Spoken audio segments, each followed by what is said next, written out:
ನಿಧಾನಕ್ಕೆ ಯಾವ್ದಾದ್ರು ಕೋಲು ಈ ಥರ ಜಲವೇಲಿ ತೆಗೆದು ಆಮೇಲೆ ಕೈ ಹಾಕಬೇಕು. ಆಯ್ತಾಯ್ತು, ಕಾಣಿಸ್ತು ಇಲ್ಲೇ ಕಾಣಿಸ್ತದೆ.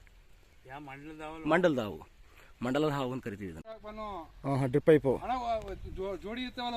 ಹೇಳೋಕ್ಕಾಗಲ್ಲ. ಮೇಟಿಂಗ್ ಟೈಮ್ ಅಂದರೆ ಮಿಲನ ಕಾಲದಲ್ಲಿ ಜೋಡಿ ಇರ್ತವೆ. ಇಲ್ಲ ಕೆಲವು ಸಲ ಜಗಳ ಮಾಡ್ತವೆ ಅವು ಒಂದಕ್ಕೊಂದು, ಗಂಡು ಹಾವುಗಳು. ಆವಾಗಲೂ ಜೊತೆಲಿರ್ತವೆ. ನೀವೇನೇ ತೆಗಿಬೇಕಾದ್ರೆ ಕೈ ಹಾಕ್ಬಾರ್ದು, ಗೊತ್ತಾಯ್ತಾ? ನಿಧಾನಕ್ಕೆ ಯಾವ್ದಾದ್ರು ಕೋಲು ಈ ಥರ ಜಲವೇಲಿ ತೆಗೆದು ಆಮೇಲೆ ಕೈ ಹಾಕಬೇಕು.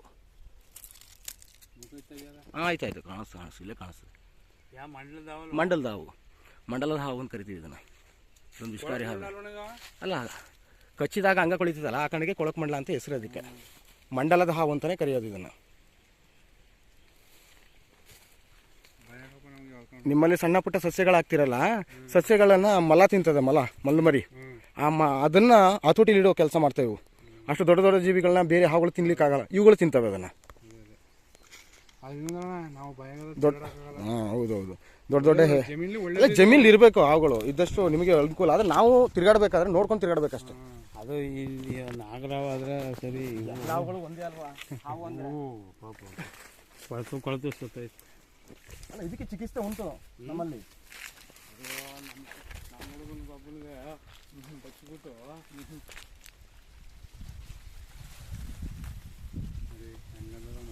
ಆಯ್ತು.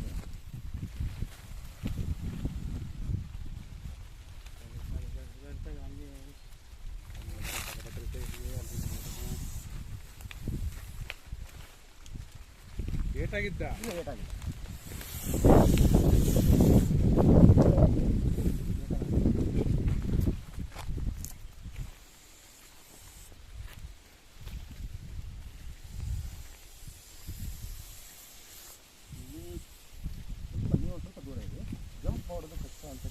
ಬಯದಲ್ಲಿದೆ ಹಾವು. ಅದಕ್ಕೆ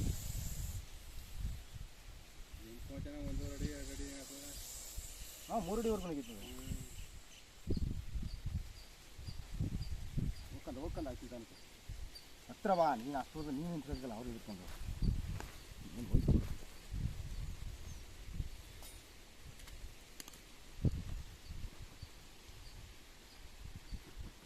ನೀವು ಶೂ ಹಾಕೊಂಡು ಆದಷ್ಟು ತಿರುಗಾಡಿ. ಯಾವುದಕ್ಕೂ ಹಿಂಗೆಲ್ಲ ಬಳಸಿಲ್ಲ, ಈಗಲಾದ್ರೂ ಬಳಸಿ. ಶೂ ಬಳಸಿ. ಆಮೇಲೆ ಯಾವುದೇ ಸಾಮಗ್ರಿಗಳು ಇಟ್ಬೇಕಾದ್ರೂ ಕೋಲು ಜಲವೆ ಯಾವುದ್ರಲ್ಲಾದ್ರೂ ತೆಗೆದು ಏನೂ ಇಲ್ಲ ಅಂದಾಗ ಕೈ ಹಾಕಿ. ಎಲ್ಲ ಈ ಹೊಂದಾವಿರಲ್ಲ, ಬೇಕಾದಷ್ಟು ಹಾವುಗಳು ಇರ್ತವೆ. ಬಟ್ ಇವಾಗ ಬಂದು ಬ್ರೀಡಿಂಗ್ ಸೀಸನ್ ಅಂದರೆ ಎಲ್ಲ ಮರಿಗಳಾಗಿವೆ.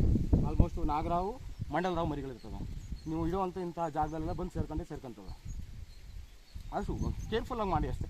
ಓಡಾಡ್ಬೇಕಾದ್ರೆ ನೈಟ್ ಏನಾದರೂ ಟಾರ್ಚ್ ಹಾಕೊಂಡು ಓಡಾಡಿ. ನೈಟ್ ಏನು ಬರಲ್ಲ. ಅಕಸ್ಮಾತ್ತಾಗಿ ಏನಾದ್ರು ಈಗ ಜಮೀನಿಗೆ ನೀರು ಕಟ್ಟೋದು ಕೆಲವು ಕಡೆ ಕರೆಂಟ್ ಇಲ್ವಲ್ಲ, ಆಗ ನೈಟ್ ನೀರು ಬಿಡ್ತಾರೆ. ಕರೆಂಟ್ ಕೊಡ್ತಾರಲ್ಲ, ಆಗ ನೈಟ್ ನೀರು ಬಿಡಕ್ಕೆ ಬರ್ತಾರೆ. ಆವಾಗ ಸುಮಾರು ಜನ ಕಚ್ಚಿದೆ. ಏಕಾಏಕಿ ನಮ್ಮದೇ ಜಮೀನು ಅಂತ ಅದೇ ಚಪ್ಪಲಲ್ಲಿ ಹಂಗೆ ಬಂದಿರ್ತಾರೆ. ಹಂಗೆ ಕೈ ಹಾಕ್ಬಿಟ್ಟು ನೀರು ಎಲ್ಲ ತೆಗೆಯಕ್ಕೆ ಹೋಗ್ತಾರಲ್ಲ, ಆ ಟೈಮಲ್ಲಿ ಕೈಗೂ ಕಾಲು ಕಚ್ಚಿ ಎಷ್ಟೋ ಜನ ಸತ್ತಿದ್ದಾರೆ. ಆ ಕಾರಣಕ್ಕೆ ಸ್ವಲ್ಪ ಎಚ್ಚರಿಕೆಯಿಂದ ಮಾಡಿ ಅಷ್ಟೇ, ಇನ್ನೇನಿಲ್ಲ. ಇವತ್ತು ಇದೇ ಮೊದಲನೇ ಹಾವು ನನಗೆ.